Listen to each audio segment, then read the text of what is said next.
Bismillahirrahmanirrahim. Assalamualaikum warahmatullahi wabarakatuh. Pemirsa yang budiman yang dirahmati Allah, bertemu kembali bersama channel Bang Jaki yang insya Allah menginspirasi kehidupan kita dengan mendengarkan kisah-kisah yang memotivasi diri kita secara spiritual. Mudah-mudahan bermanfaat, dan itulah yang Bang Jaki harapkan, karena dengan berbagi itulah kita akan mendapatkan ketenangan dan kesenangan batin yang tidak dapat diukur dengan uang. Mungkin secara materi Bang Jaki tidak atau belum bisa memberikan secara materinya, tetapi paling tidak dengan memberikan watawasau bil haq watawasau bisob, memberikan nasihat, menasehati.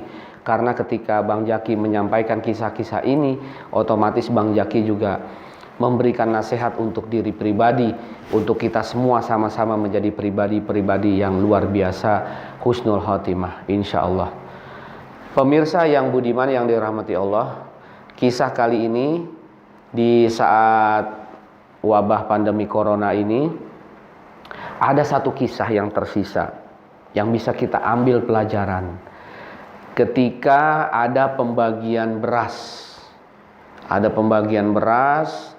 untuk orang-orang yang tidak mampu. Pada saat itu ada seorang ibu tua, bisa dibilang nenek-nenek begitu, ya, menghampiri ya penjual beras.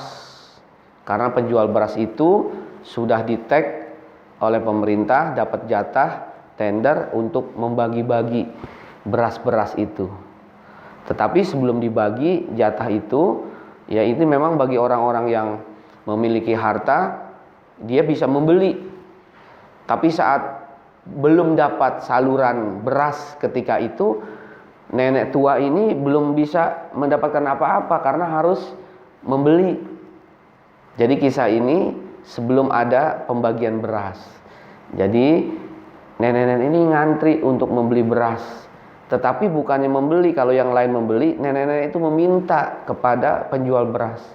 Mohon maaf Pak, sudilah kiranya Bapak memberikan saya segelas beras. Jadi nenek-nenek itu membawa gelas terbuat dari seng begitu, ya. Hanya itu yang dia minta. Tetapi apa jawaban tukang beras? Mohon maaf Bu, mohon maaf Nek, saya tidak akan memberi yang nenek minta. Tapi saya akan memberi apa yang saya mampu. Kemudian tukang beras itu bilang kepada anak buahnya, pekerjanya, tolong bawakan sekarung beras, bawa ke rumah nenek ini. Kemudian orang yang sedang mengantri di belakang nenek-nenek ini, yang memang ingin beli karena dia punya kemampuan, ada uang, dia melihat kejadian itu. Kemudian dia bertanya kepada penjual beras, wahai Pak penjual beras, tadi kalau tidak salah si nenek itu tidak membeli, dia hanya meminta cuma beras untuk diisi dengan gelas seng yang dia bawa. Tapi Bapak tidak memberi, Bapak malah memberikan ibu tua ini, nenek ini dengan sekarung beras. Kemudian dengan senyum penjual beras itu mengatakan kepada calon pembeli yang selanjutnya, dia bilang begini, baik, dia memang meminta sesuai kebutuhannya, hanya dengan segantang atau segelas seng yang dia minta. Tapi saya akan memberikan semampu saya. Masa saya memberi cuma segelas segantang yang dia minta? Karena kebetulan memang kemampuan saya lebih dari itu, maka saya akan memberikan apa yang saya punya. Kemudian dengan bijak lagi, dengan senyuman yang luar biasa, pemilik beras ini, pemilik toko beras ini bilang, begitulah Allah Subhanahu wa Ta'ala yang Maha Rahman, yang Maha Rahim. Saya menjadikan amalan-amalan ini karena saya bersyukur kepada Allah Subhanahu wa Ta'ala. Allah memberi saya banyak rezeki. Jadi ketika ada orang yang membutuhkannya, saya akan memberikan seberapa yang saya mampu. Itu yang saya rasakan. Kemudian dengan luar biasa keheranan, calon pembeli yang bertanya itu terus mendengarkan cerita kisah dari penjual beras itu. Jadi saya bersyukur berbuat kenyataan seperti ini karena saya sudah banyak yang saya rasakan. Allah banyak nikmat yang Allah bagi kepada saya. Ketika saya meminta supaya toko saya laku, Allah bagi nikmat yang luar biasa. Ketika saya berharap dapat modal jualan dagang beras, saya dikasih luar biasa dari Allah. Oleh karenanya, sebagai tanda syukur saya, kata penjual beras, saya memberikan kepada orang-orang yang berhak menerimanya sesuai dengan kemampuan saya. Dia minta segantang beras, ya segelas beras, tetapi saya malu ketika saya hanya bisa memberi itu, padahal saya bisa memberikan yang luar biasa. Oleh karenanya, ini the power of giving namanya. Ketika mempunyai kekuatan memberi, berbagi, yang pernah saya sampaikan di episode yang dahulu, bahwa ketika kita berbagi, memberi, sesungguhnya kita sedang berbagi, memberi kepada diri kita. Tetapi ketika kita tidak mau memberi, tidak berbagi, sesungguhnya kita sedang menahan rizki Allah yang seharusnya datang kepada kita. Disitulah hijabnya, disitulah batasannya, terhalang oleh perbuatan kita sendiri. Makanya orang-orang yang paham dengan masalah pemberian ini, dia tidak akan menunda-nunda pemberian orang. Makanya jangan menunda-nunda untuk berbuat kebaikan. Ketika kita mampu, ketika kita bisa berbuat kebaikan hari ini, teruskan. Jangan diakhirkan. La tu'akhir amalaka ilal ghad ma taqdiru an ta'malahul yaum. Jangan mengakhiri perbuatan. Ketika kita nunda-nunda, akhirnya menumpuk pekerjaan itu, jadi bermasalah kepada kita. Oleh karenanya hari ini sekali lagi belajar kita oleh tukang beras itu tentang the power of giving.